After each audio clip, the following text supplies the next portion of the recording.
When I married Kira, I thought I was joining a family. I genuinely believed that.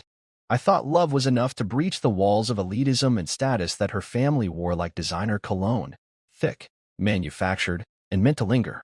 But I wasn't joining anything. I was merely granted a conditional pass, one they could revoke any time they felt I wasn't playing my part. I learned that early on, but I buried it under the weight of compromise. Her mother, Maxine Hartwell, never hid her feelings about me. Her disdain wasn't subtle. It dripped from every sigh when I spoke, curled in the corners of every smirk when I entered a room. At dinners, she'd interrupt me mid-sentence, pretending she didn't hear. At holidays, she'd introduce me as Kira's little project, like I was some half-finished art experiment they tolerated because it amused them. And every time it happened, Kira would give me this tight, apologetic smile. But she never said anything. Not once. I told myself that was fine. That silence was better than conflict. That maybe, in time, I could win them over with patience, with decency. What a fool I was. The final straw, the one that didn't break me so much as reveal the fracture I'd ignored, came at her youngest sister's engagement party. I remember the lighting that night, soft chandeliers throwing golden shadows across the cream-colored walls of the Hartwell estate. Servers floated through the crowd like trained ghosts, offering champagne and perfectly cut hors d'oeuvres. I stood off to the side as usual. I'd long since accepted that I wasn't going to be center stage in that house. That night, though, I tried.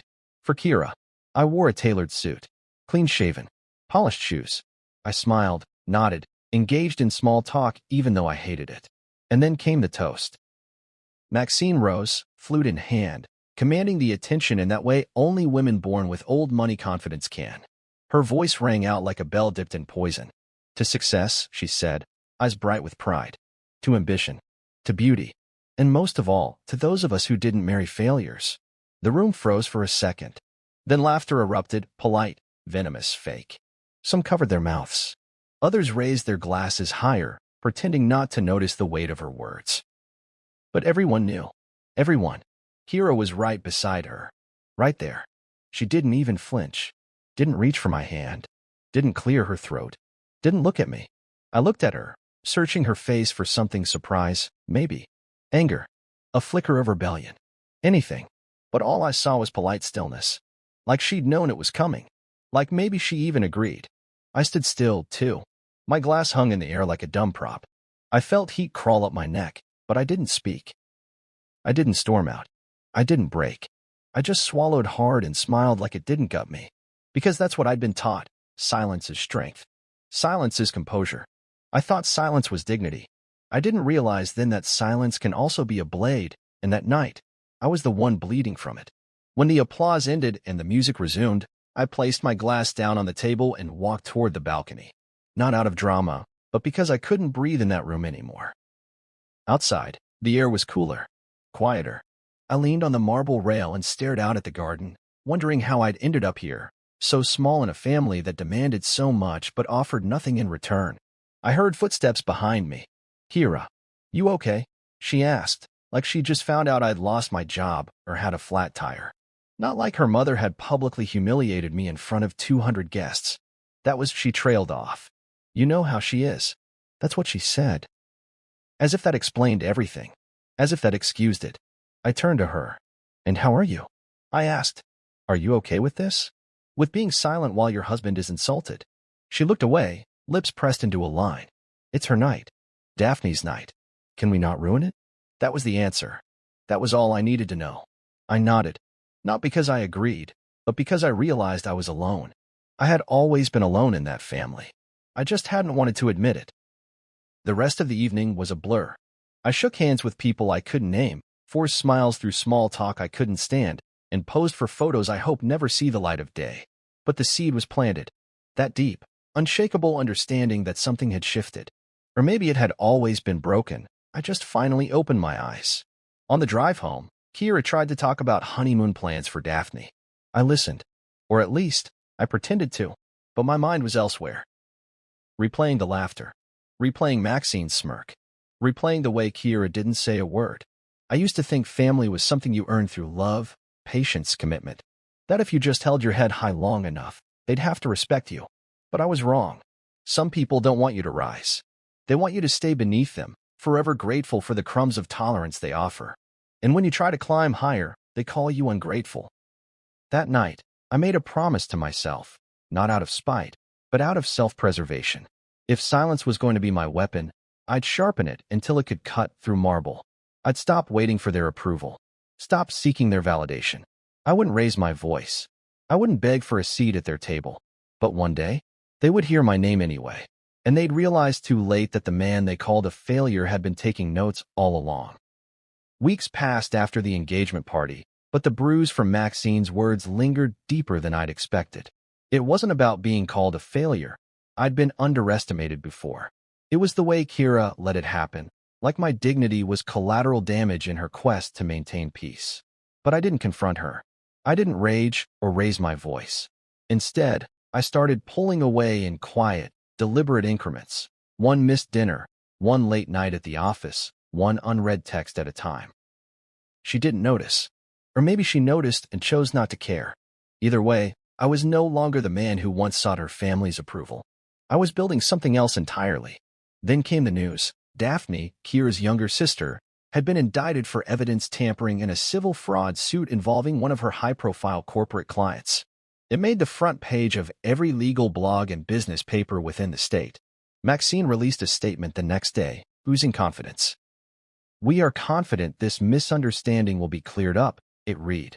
Misunderstanding. That word annoyed me more than I'd like to admit. If anyone else had been caught tampering with legal documentation, they'd be disbarred before breakfast. But Daphne was a Hartwell. Their rules never applied to themselves. The trial was set to begin that Monday.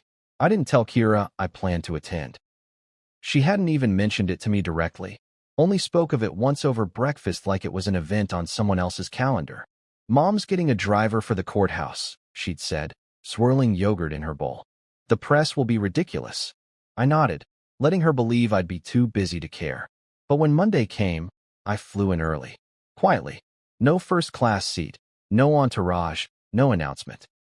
Just a dark gray suit I'd never worn in front of them, a cab ride straight from the airport, and a plan to sit where no one would expect me. Unseen, but not unimportant. The courthouse smelled like old wood and new worry. Polished floors reflected fluorescent lights, and the air buzzed with anticipation. Reporters clustered near the entrance, cameras ready, pens twitching. I slipped past them easily, just another man in another suit. That's the benefit of being forgotten. You learn how to move like a shadow. Inside the courtroom, Maxine was already seated in the front row, regal as ever in a navy blue suit with shoulder pads sharp enough to slice glass. Kira sat beside her, hair immaculate, hands folded in her lap. They looked like royalty preparing for war. I sat near the back, a few rows behind the reporters, between a paralegal reviewing her notes and a man whose coffee breath clung to the air like regret. No one noticed me. No one even glanced. And that was the beauty of it. They had spent so long erasing me in plain sight that they'd never consider I might position myself where I could see everything. Kira scanned the room once, probably looking for colleagues or extended family. Her gaze never reached the back. Maxine didn't even bother turning. To them, I didn't exist today. I studied Daphne at the defendant's table. She wore the same smug confidence I remembered from our first meeting. Back when she called me the poet with a laptop, her hair was pinned back tightly, her makeup flawless, but her eyes flickered with something new. Maybe fear, maybe guilt, maybe the realization that no name, not even Hartwell, could keep the truth buried forever. The judge entered. A woman in her 60s, sharp-eyed and unbothered. You could tell she'd been doing this for a long time by the way she walked, like no amount of theatrics could impress her. She settled into her seat, adjusted her glasses, and looked across the courtroom. Her gaze passed over Maxine, over Daphne, over the lawyers and the rows of press. Then she paused, right on me. I didn't move. She squinted slightly, as if placing a memory on the edge of recognition. Then her expression shifted, surprise, then clarity. Her voice, when it came, wasn't loud, but it was clear. "Wait," she said, more to herself than to the room. "You're Jonah Serrano?" Silence. It dropped like a stone into still water. The entire courtroom stilled. Reporters looked up from their pads. Maxine's head jerked toward me, slow and deliberate, like she couldn't believe what she'd just heard. Her expression tightened. Kira turned too, eyes wide, face suddenly pale. The man beside me muttered something under his breath. Daphne froze mid-whisper to her attorney. I didn't speak, didn't confirm. I just met the judge's eyes and gave her the smallest nod. She leaned back in her seat, adjusting her robe. Ladies and gentlemen, she said, addressing the court now. I believe we're about to proceed with a lot more context. That was all. No details, no explanation. But she didn't need to say more. The courtroom had already shifted. For so long, I'd been erased by this family, treated as an afterthought. They had written their story around me as though I was a line of text they could delete without altering the meaning. But now here I was. Seen, acknowledged, impossible to ignore. Not because I demanded it, not because I made noise, but because the truth has weight, and sooner or later, it tips the balance. I could see it in Maxine's eyes, panic dressed as confusion, in Kira's trembling hands, in Daphne's clenched jaw. They didn't know what was happening, didn't understand how I was connected, and that confusion, that fear, that was my power now. I sat still, composed, quiet as ever. But inside, I felt the shift. They had spent years erasing me, but now they couldn't stop looking. The quiet in the courtroom stretched, taut as piano wire, after the judge said my name. It wasn't just recognition, it was revelation. That whisper, Jonah Serrano, did more than identify me. It detonated something. Everything in that room, everything about who had power and who didn't, flipped in a heartbeat. And they all felt it. I could see it in their posture, in the way the air shifted like a storm had just brushed through the walls. Maxine's wine glass slipped from her hand and shattered with a delicate crack against the floor. She didn't even flinch, didn't reach to pick it up or apologize. She just stared, eyes narrowed, lips parted like she'd been slapped with a truth she hadn't authorized. The judge looked away from me then, coolly returning to her bench, but the damage was done. I wasn't anonymous anymore. Kira turned around slowly, as if afraid of what she'd see. Her eyes locked onto mine. She blinked once, then again, her mouth moving, but producing no words. I didn't smile. I didn't nod. I just stared back, expressionless, solid. A mirror she couldn't escape this time. A truth too large to sweep beneath Maxine's imported rugs. Daphne, seated next to her defense team, gripped her pen so tightly her knuckles turned pale. She didn't dare turn. But I saw her inhale sharply, her polished mask beginning to chip. For the first time since I'd known her, she looked genuinely shaken. The reporters, those hyenas with pens, suddenly had a scent. I watched as fingers scrambled across phones, whispered theories bounced between rows, and camera operators zoomed in. Not on Daphne, not on the attorneys, not even on the judge, but on me. I stayed still. Stillness has a way of becoming louder than rage when wielded right. I learned that over time. All the nights I was left out of family photos, all the times Maxine interrupted me mid-sentence, all the occasions where my ideas were treated like background noise while someone else got the credit. I had been still then, too, but not passive. I'd been watching, collecting, planning. The judge adjusted her robe, composed but sharper now. Let's proceed, she said briskly, tapping her gavel. Opening arguments, please. And just like that, the performance resumed. But everything had changed. Every word spoken from then on was underscored with the knowledge that I wasn't who they thought I was. I wasn't the washed-up ex-law student they whispered about behind stemmed glasses and monogram napkins. I wasn't the project Maxine so proudly displayed like she was doing charity work. I was a name with weight, and that weight now hung over the courtroom like a silent verdict. I didn't need to participate. That's the thing people like Maxine never understand. Real power doesn't need to shout. It doesn't need a podium. It just needs the right moment to whisper. And this was that moment. Daphne's lawyer, a man in a $1,000 suit with eyes that darted nervously toward me every third sentence, rushed through his opening statement. He stumbled over legal terms he usually recited like a hymn, faltered in front of a judge who had suddenly remembered a different narrative. One in which his client's brother-in-law might just be the architect of the very system that held the logs they were trying to scrub clean. I sat through the rest of the morning session like a ghost made flesh. Silent, present, undeniable. When the court recessed for lunch, the room emptied in a flurry of reporters and murmurs. I didn't move right away. I let the room clear around me, let the silence settle once more. Only then did I rise. Kira approached cautiously, like I might vanish if she stepped too hard. You came, she said softly. I looked at her. Her eyes were rimmed with confusion, Shame, something else she probably hadn't named yet. Of course I did. I replied evenly. Wouldn't miss it. She glanced around, lowered her voice. Why didn't you tell me? Tell her? Tell her what? That the man she defended in private but abandoned in public had spent years rebuilding something stronger than her family's name?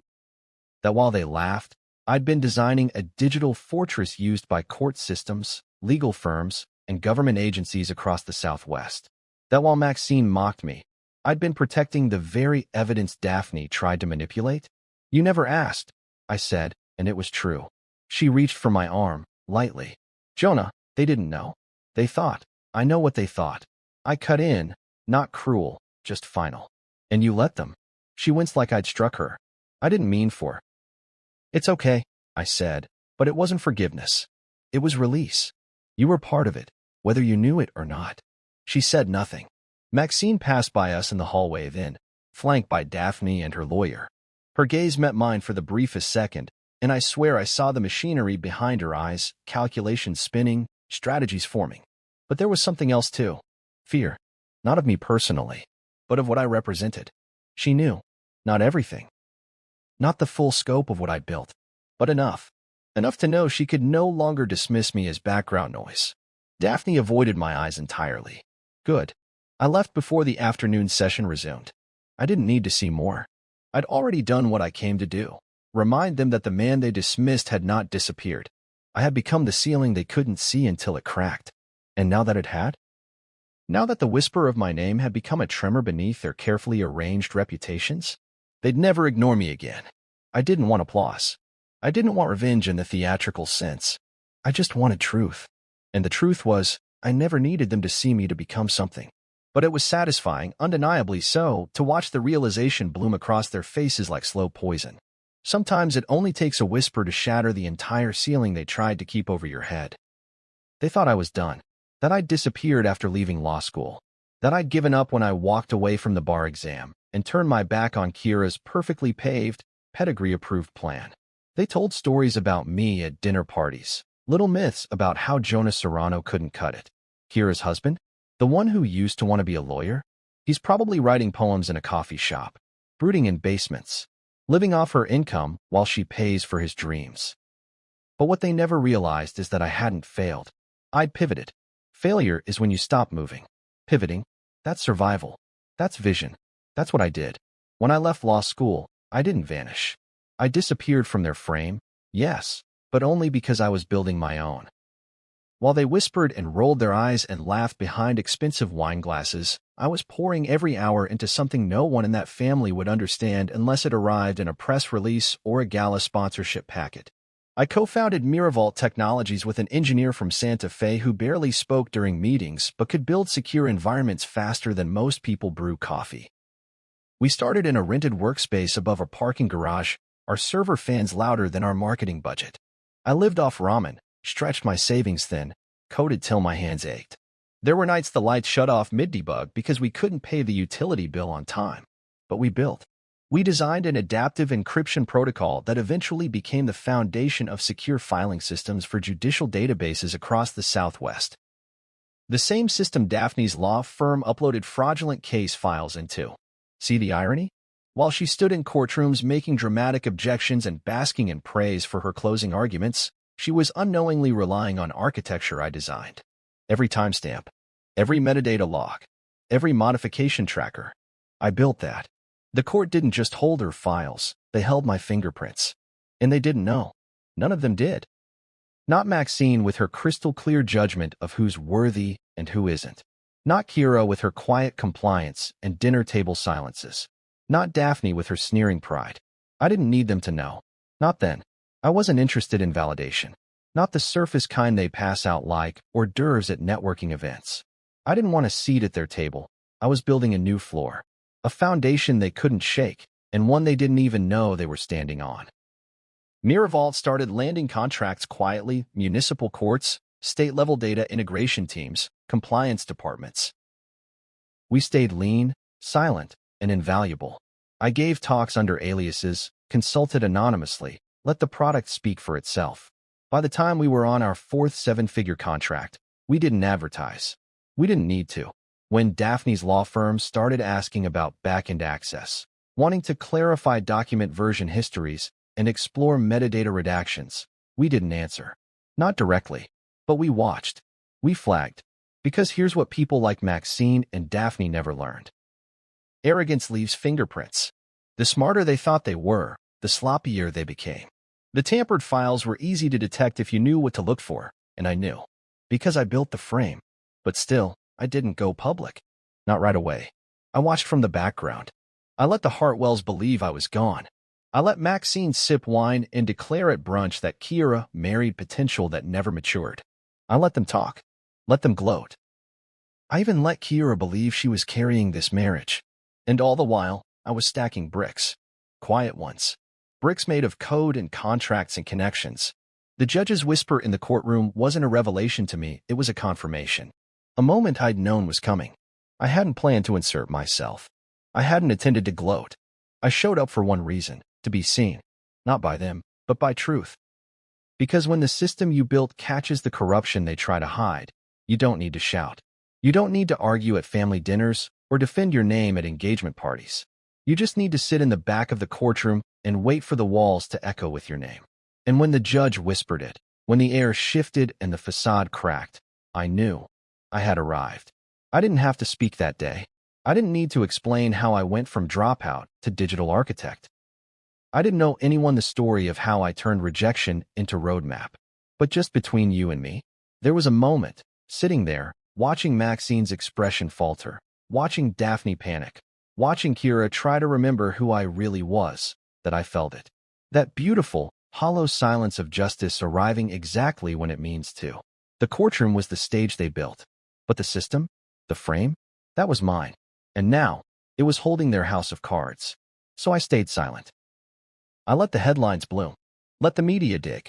Let the world start asking questions they hadn't asked before. Not about Daphne's law degree or Maxine's philanthropy, but about me. About the quiet man in the gray suit sitting in the back row, calm and certain and absolutely unbothered. Because it wasn't just about exposing them. It was about reclaiming the space they tried to erase. It was about standing in the frame they once excluded me from and showing them I'd built the whole damn thing around them while they laughed. Failure? No, I never failed. I just stopped auditioning for people who couldn't see past their own reflections. And now they were seeing me, clearer than ever. The day after the courtroom whisper, my name was trending online.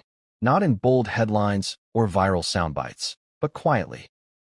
Tucked beneath legal forums, whispered about in encrypted industry threads, speculated over by reporters trying to piece together the enigma of the man in the gray suit.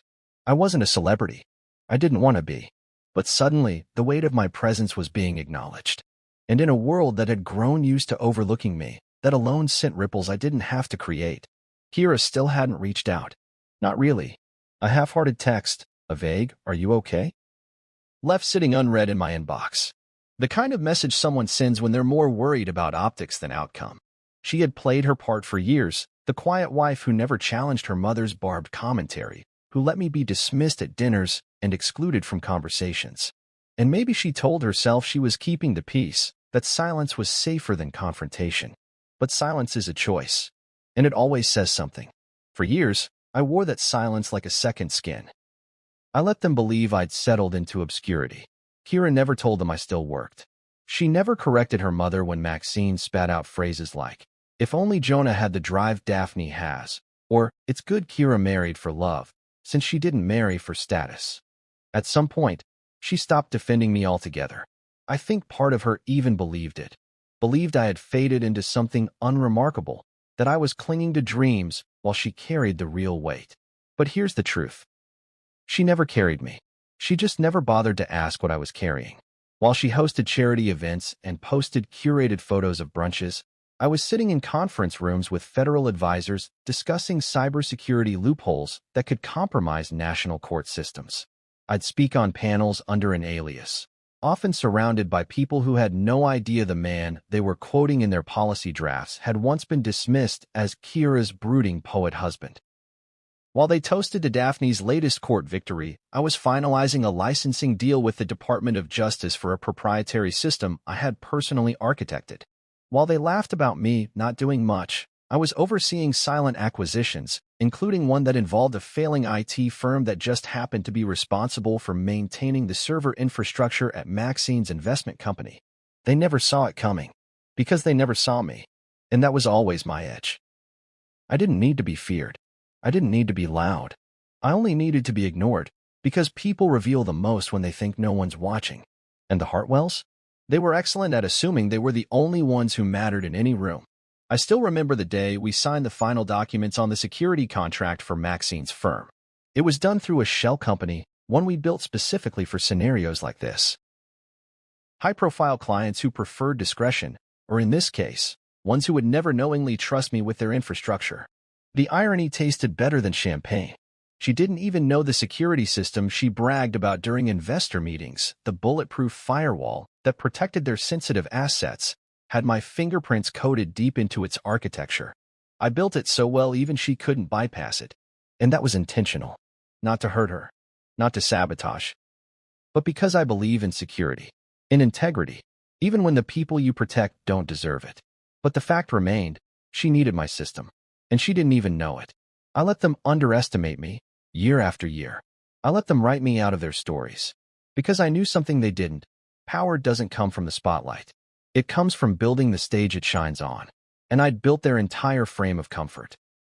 Even Daphne, the prodigy lawyer, didn't understand how easily her keystrokes betrayed her.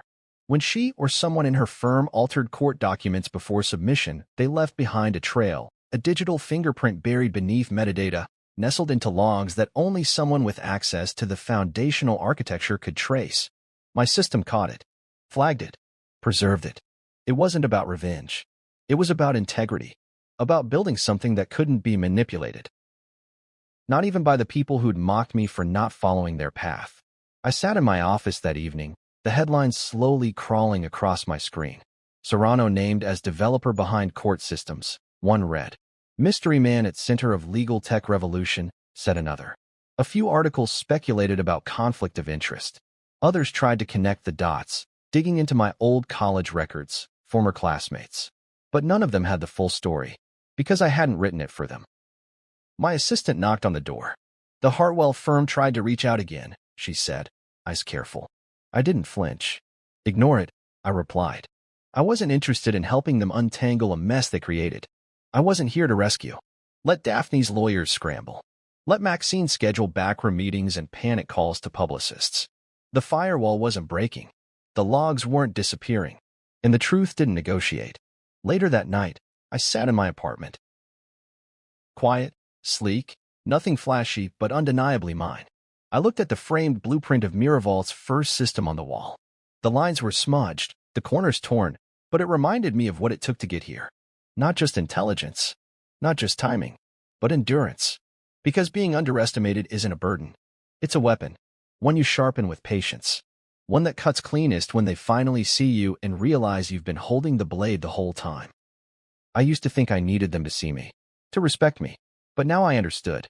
The real weight wasn't in being accepted by their world. It was in building one they couldn't ignore, whether they liked it or not. I didn't need to speak in that courtroom.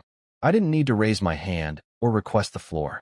My name had already done enough damage, and the silence I wrapped myself in afterward was louder than any defense, any outburst, any desperate attempt to explain away the truth. Because while they scrambled to recalibrate, to understand how the man they'd labeled as insignificant was suddenly the pivot point in a high-profile trial, I remained still. Still, but not small. Present, but untouchable. The moment I left the courtroom, the media frenzy ignited. I didn't speak to the press, didn't give a quote, didn't even glance at the cameras. Still, the story spread like smoke through dry grass. Who is Jonah Serrano? Became a question murmured on tech blogs, legal podcasts, and business roundtables. No flashy Instagram. No LinkedIn flexing. Just a trail of contracts, patents, and infrastructure diagrams that led them down a rabbit hole no one had realized existed. That's how I wanted it. The headlines started changing tone.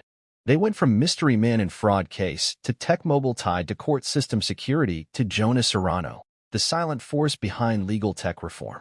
My name had weight now. Not the weight I had longed for when I first sat at Maxine's dinner table, trying to contribute while she sneered. Not the shallow weight of validation. but the kind of weight that changes how people speak your name. Carefully, respectfully, like they know they missed something and are terrified to admit it. I sat in my Denver office that evening, high above the noise, staring out at the skyline. The city glittered in the distance, 1,000 stories unfolding beneath the quiet hum of power lines and progress. My office was minimalist, intentional, no ego on display, just clean lines, dark wood, and a silence I had earned. That's the thing no one ever tells you. Real success doesn't feel loud. It feels still, grounded, like your breath doesn't need to catch in your chest anymore. My phone buzzed once. Then again, dozens of missed calls. Kira. Her name blinking like a heartbeat on the screen. I let it go unanswered. She had watched me disappear for years, pretending it was a phase. Pretending she couldn't see the fatigue in my eyes, the nights I stayed up designing systems, the times I turned down easy money to build something cleaner, stronger. She had let her family erase me in plain sight, and I had allowed it. But silence, I realized, isn't always surrender. Sometimes it's armor. An alert flashed across my laptop. Hartwell Investment Group flagged in public forum discussion threads, clients expressing concern over internal server integrity. I leaned back in my chair. It had begun. I didn't sabotage them. I want that to be clear. I didn't leak anything. Didn't disable access or exploit vulnerabilities. I didn't have to. The system I built simply did what it was designed to do: log everything, secure everything, detect inconsistencies, tag violations. Maxine had praised the system's infallibility for years in her boardroom meetings. She just never knew I crafted it. And now, that same security she had flaunted was becoming a mirror too clear for her to escape. Later that night, the media picked up on the connection. Miravault had handled Hartwell's server protection for nearly a year through a third-party acquisition. Suddenly, every whisper in the courtroom made sense to the outside world. The man sitting quietly at the back hadn't just shown up to observe. He was embedded in the very code that exposed them. And I still hadn't said a word. News anchors called it poetic. I called it math. Cause and effect. Build something with integrity and let the world unravel when it collides with lies. That's the code I'd written. Not just in software, but in life. The next morning, my assistant entered the office, her voice low but steady. "You're trending again. Good or bad?" I asked. She smiled faintly. "Both. That means it's working." I nodded. She didn't ask if I wanted to make a statement. She knew the answer. Still, I opened my laptop, clicked through the flood of articles, threads, and think pieces. Most were speculative. Some got it right. A few still called me Kira Hartwell's reclusive husband, as if that were my only credential. It didn't bother me. Let them start there. Let them trace backward and realize the man they once described as a shadow had become the backbone of the systems they relied on. Midday, a message popped up. Unknown number. But I didn't need to guess. "Jonah, please, call me." I didn't reply. That evening, I took a walk. No bodyguards, no entourage, just a hoodie and a ball cap. I walked past cafes, bookstores, city corners I used to pace while rehearsing pitches no one cared to hear.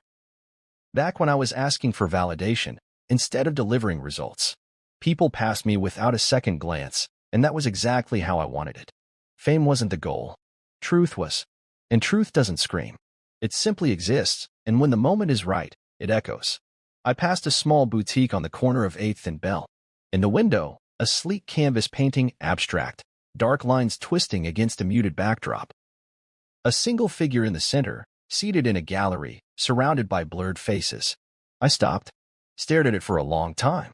The placard beneath it read, "Witness, unknown artist." I stood there, watching it, until the city turned gold around me. And I smiled. Because that was me. The man who sat in the back of the room. Who watched. Who waited. Who refused to scream when silence said everything. They thought silence meant weakness. But it never was. It was design. It was power. It was the moment before the fall, quiet, steady, inevitable. I walked away from the window, not rushing, not hiding, just breathing. Because silence, when wielded right, doesn't ask for attention. It commands it. It was just after 9 p.m. when my phone lit up. I was sitting in my kitchen, no music, no TV, just the quiet hum of the refrigerator and the clink of a spoon against a glass. I had just stirred honey into my tea. Something simple, Grounding, something I used to do back in the days when I still believed comfort could be found in rituals.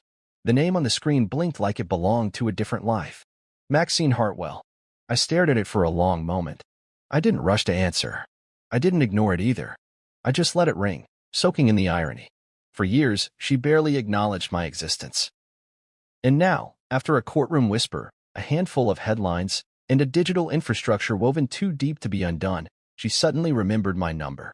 I pressed accept with the same calm I would use to flick a switch. Her voice came through tentative, thin. Jonah. I wasn't sure if you'd pick up. I said nothing. Silence has its own gravitational pull when wielded right. She felt it immediately. I imagine you've seen the news, she said. It's been a week. Still, I didn't respond. Not yet. Maxine cleared her throat, trying to adjust her tone, like she wasn't the same woman who once toasted to those who didn't marry failures. We didn't know, she said, words trembling as if she was choking on her own etiquette. No one. Kira never said what you were building. And Daphne, she didn't know who was behind the systems. You were so quiet about everything. I let out a small exhale, more amusement than anger. That's the point, Maxine. You never cared to know. You didn't ask.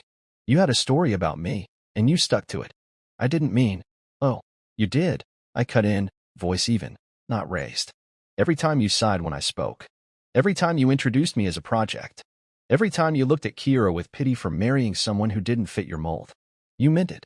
All of it. There was a pause on the other end. I pictured her, sitting in one of those velvet chairs in her oversized parlor, nursing a glass of red wine, heart racing beneath a silk blouse that suddenly felt too tight. But now you do know, I added. I'm calling because, she stopped, exhaled, recalibrated. Because this family is in a delicate position. Daphne's case is escalating. Reporters are spinning the narrative, and we need to clarify some things with the court. The judge, she seemed to think there might be a conflict of interest. There it was. Not an apology. A request. Dressed up in family concern, but at its core, transactional. For the family's sake, she added. That final attempt at unity. As if she hadn't spent the last 7 years working to exclude me from it. Family. I repeated, smiling into the phone, though she couldn't see it. You told everyone I failed, Maxine. You made sure to humiliate me every chance you got. You cut me from the table but now expect me to protect it. Jonah, I was wrong, she said quickly, and it almost sounded genuine. We didn't understand what you were doing. We thought you'd be nothing. I finished for her. You thought I'd vanish. You thought I needed your approval to be whole. And now, you're panicking because the man you erased is sitting behind the curtain you built, and he's holding the rope. Silence. I'm not going to talk to the judge, I continued. Not for you. Not for Daphne. And definitely not for Kira. You all decided what I was worth a long time ago. You don't get to change the math now that the numbers scare you. Her voice cracked, just a little. Jonah, please, you want to be invisible, I said, voice low, calm. Let's keep it that way. Then I hung up. No yelling. No dramatics. Just the sound of a line going dead, like the echo of a door closing for good. I stared at my phone for a long moment, not because I regretted anything, but because it was the first time in years I felt the scales finally balance. I wasn't spiteful. I didn't want to destroy them, but I wasn't going to save them either. Some things you don't come back from. I turned my phone off, left it on the counter, took my tea to the balcony, and let the night wrap around me. The city below pulsed with quiet urgency, lives unraveling and rebuilding in real time. Somewhere out there, Maxine was pouring another drink, trying to figure out how the man she mocked had become the one with the final say. I thought about Kira, not with bitterness, but with clarity. How she'd let me be disrespected because it was easier than standing up to her mother. How she'd held my hand in private but let it go in public. Maybe she thought silence was survival, too. But there's a difference between surviving and folding. My silence had been a forge. Theirs had been surrender. I didn't need revenge. I didn't need a headline. I didn't need a seat at their table. I had built my own. See before, a silhouette of a man sitting upright in the back row of a courtroom. His posture calm, his presence undeniable. The painting was titled Still. I stared at it for a while that morning, not to admire the brushwork, but because it captured everything I'd learned. There's a kind of power in not having to speak, in knowing that your existence alone unsettles the very people who once scoffed at your ambition. My assistant knocked lightly and stepped in. The boardroom's ready for your call with the logistics division. Also, there's this. She handed me an envelope, heavy, ivory paper with gold trim. I didn't need to read the return address. It was from the Hartwells. Probably a formal plea from their legal counsel to clarify, retract, reposition. They were afraid the judge would issue sanctions or worse, open the door to a full investigation into past filings and document tampering. I didn't open the envelope. I slid it across the desk and into the bin without a second glance. Don't respond, I told her. If they send anything else, file it under Hartwell, dead thread. She nodded, lips twitching into the faintest smile. I walked to the boardroom, ran my meetings, closed 2 partnership deals, and approved final edits on a policy brief being submitted to a cybersecurity think tank in D.C. All before lunch. And while I moved, the world kept spinning. News outlets released new articles. One detailing the digital trail that led to Daphne's exposure. They described how the tampering was caught by a proprietary system developed by Miraval. They included screenshots of timestamps, flagged discrepancies, back-end code that exposed subtle manipulations. I recognized every string, every layer, every line, because I had built the system to preserve truth, even when it was inconvenient. I'd built it for integrity, not applause. And now, its integrity was doing what it was meant to do. Protect the record from those who believe their names placed them above accountability. I took a walk that afternoon through the heart of Denver's tech district. Not because I needed air, but because I wanted to feel the distance, the space I had created between the world I'd once tried to belong to and the one I had built myself. It was strange, walking into cafes now where people whispered when I passed. Not because of my face, most didn't recognize me, but because of my name. It floated in rooms I wasn't in. It disrupted conversations in boardrooms I'd never stepped foot in. I had become the conversation, and I'd done it without yelling. That night, back in my apartment, I turned my phone back on. A new message from Kira. Not long. Just 5 words. Did you ever love me? I stared at it for a while. Not because I didn't know the answer, but because I remembered how deeply I had once believed in her. In us. In the idea that love was enough to overcome class, pride, silence. I typed a response, then deleted it. I wasn't going to dignify her confusion with closure. Some answers aren't owed, especially to those who only come looking after the foundation they ignored has already risen above them. Instead, I sat down at my desk and opened a file. It was something I had started drafting months ago, a keynote speech. I hadn't committed to delivering it yet. The invitation had come from a national innovation summit. Hidden Architects of Progress, they called the panel. Fitting. As I scrolled through the draft, a line I'd written weeks ago stood out. The most dangerous man in any room is the one you forget to notice until it's too late. I smiled. It wasn't pride. It wasn't revenge. It was clarity. I had stopped trying to be seen by people who only knew how to look through me. And in doing so, I became someone they couldn't ignore. Even if they still didn't understand. They wanted me to play small, to explain myself, to prove I belonged. But the truth was, I never needed them to open their arms. I needed to stop standing in doorways that were built to shut in my face. The Hartwells could keep their table, their wine, their cold smiles and sharper insults. I had built my own table, and this time, no one else had a seat unless I said so. That night, I took the envelope they'd sent, the one I'd tossed in the bin, and placed it under the painting. Not as a trophy, but as a reminder. A reminder that being needed isn't the goal. Being undeniable is. Maxine Hartwell sat on a talk show couch with her legs crossed like she owned the studio. Pearls around her neck, carefully chosen sorrow in her eyes, and that ever so slight downturn of her mouth. A curated image of grace under pressure. I watched from my office, the volume low. I didn't need the sound. I knew exactly what she was saying. I'd heard her say it before in smaller rooms, behind raised glasses and between forkfuls of overcooked filet mignon. We've always supported Jonah, she said to the host, her voice velvet-wrapped and lined with regret she couldn't even fake well. He's brilliant. Different, yes, but brilliant. It was just difficult to understand his path at first. He doesn't always share things. She laughed lightly, like someone who wanted to pretend they were reminiscing about a quirky cousin, not the man her daughter had married and then helped erase. The host nodded sympathetically, flipping through note cards. And you had no idea about Miraval? His involvement in Daphne's case? Maxine shook her head with theatrical sadness. None. Had we known, we would have been more careful. Her pause was calculated, a lawyer's silence. Careful. That word made me smile.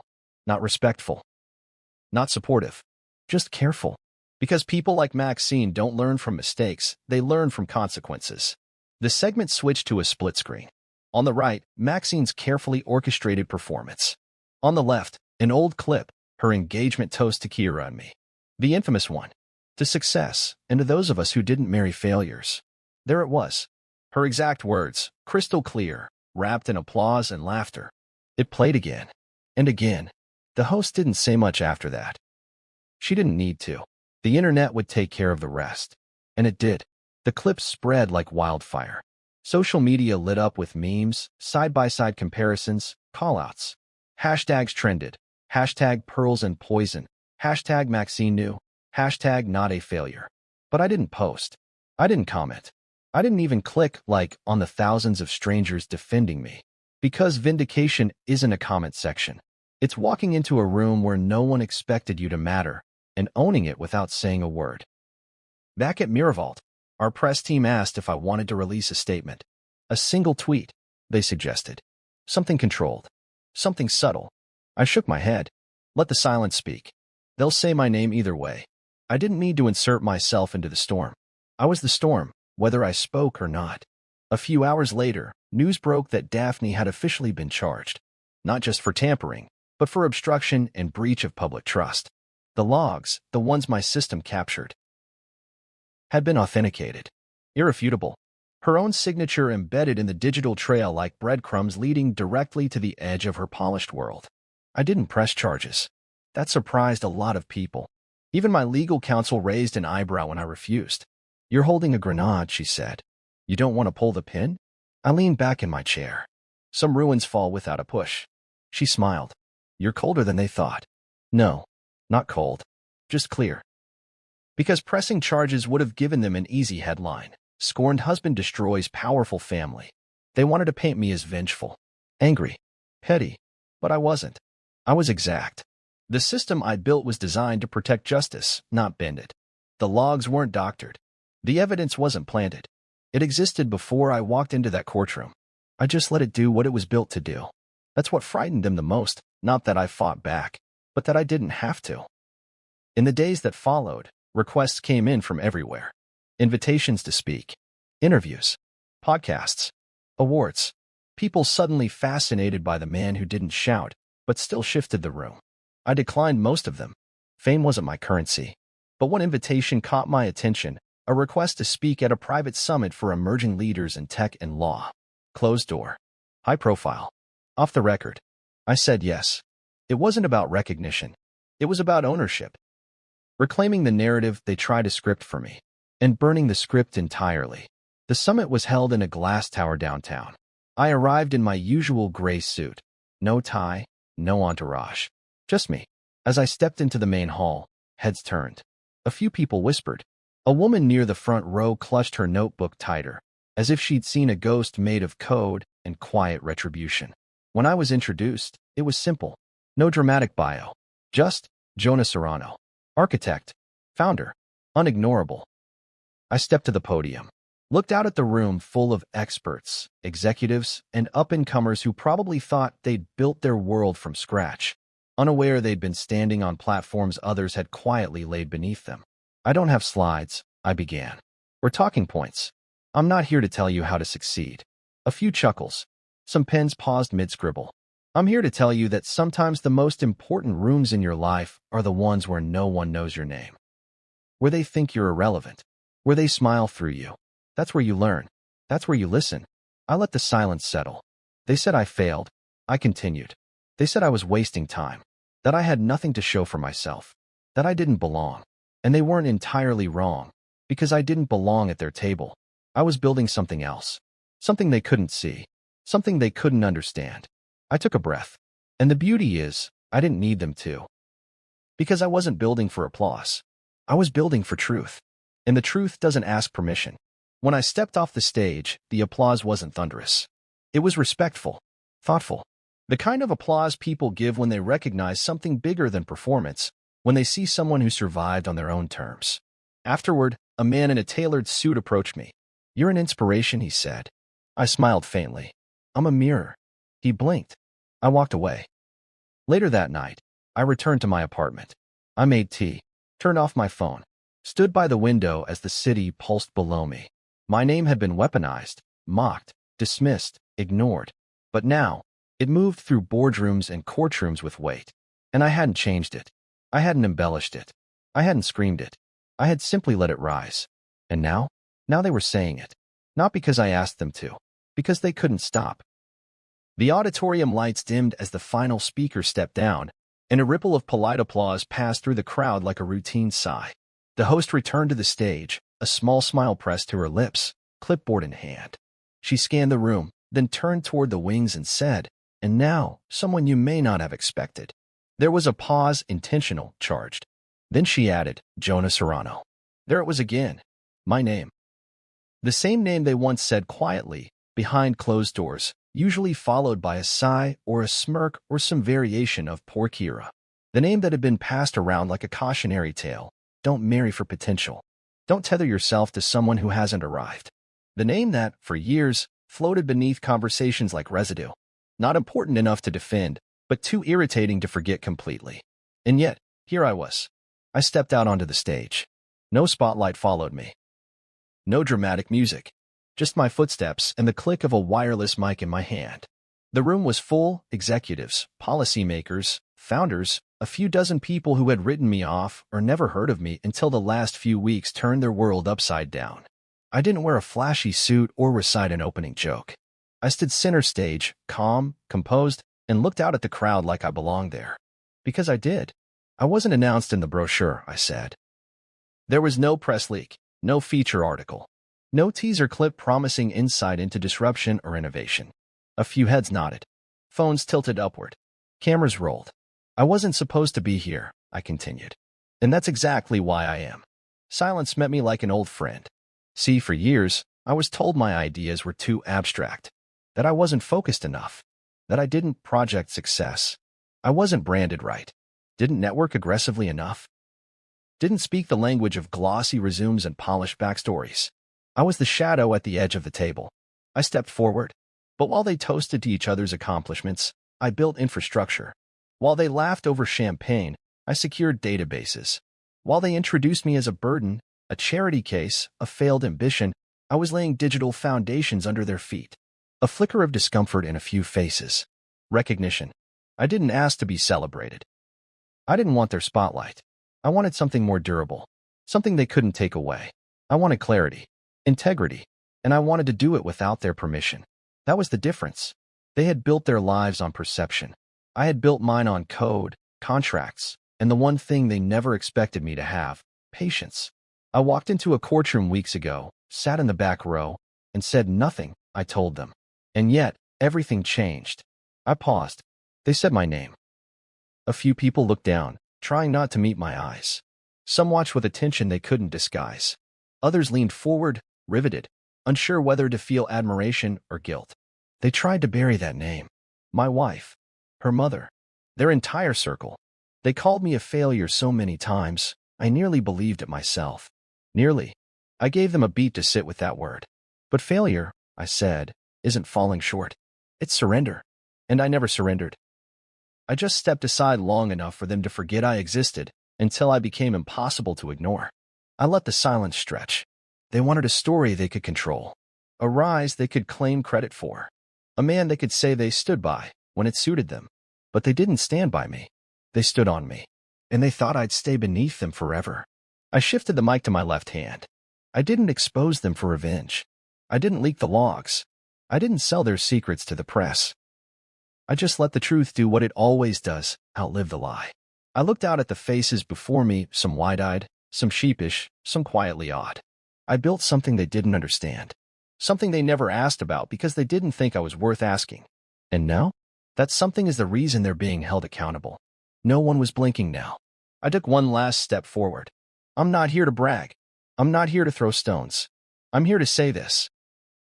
For anyone who's ever been underestimated, overwritten, or spoken about like you weren't in the room, you don't owe them noise. You owe yourself clarity. I folded my hands. They said I failed. I just didn't tell them I was building something stronger than their approval. There was a pause, long enough to make them feel it. Then the applause came. Not eruptive, not explosive, but deep, unshakable. People stood slowly, deliberately. Not because the speech was grand, because it was true. I didn't stay for photos or handshakes. I walked off the stage and exited through the back. The room could keep the applause. I had already taken back my name. That night, I returned home to a message. From Kira. Just one line. You became everything I said you were too quiet to be. I stared at it. My thumb hovered over the keyboard. Then I set the phone down. Because some names, once buried by the wrong mouths, deserve to be reclaimed, not replied to. And I had already said what needed saying. By becoming the man they could no longer speak over.